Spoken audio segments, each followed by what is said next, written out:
তুমি বলেছিলে রাতে তোমার ঘুম হয় না। আমি বুঝেছিলাম সময় চাইছো। তুমি বলেছিলে আকাশে কি মেঘ করেছে দেখো।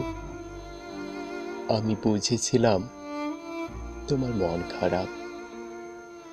তুমি বলেছিলে নীল প্রিয় রং। আমি বুঝেছিলাম তোমার কষ্ট হচ্ছে। তুমি বলেছিলে ঠোঁট ফেটেছে। আমি বুঝেছিলাম চুমু খেতে চাইছো। তুমি বলেছিলে অঙ্ক ভালো লাগে না।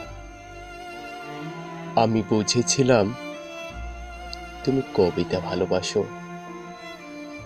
তুমি বলেছিলে আজ তাড়াতাড়ি ঘরে ফিরতে হবে। তুমি বলেছিলে এই হুটহাট করে দেখা করা, অসময়ে ফোন করা আরে তোমার ভালো লাগছে না। আমি বুঝে গিয়েছিলাম বিচ্ছেদ চাইছো।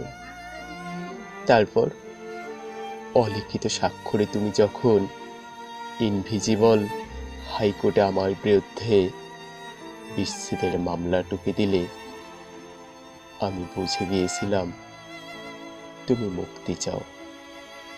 এরপর সব বুঝে যখন আমি দার্শনিক, সব মিটিয়ে তুমি যখন অন্যের ঘরে শোপিস, একদিন আমাদের দেখা হলো। তখন তুমি আমায় জিজ্ঞাসা করেছিলে কেমন আছো। আমি বুঝে গিয়েছিলাম তুমি ভালো নেই।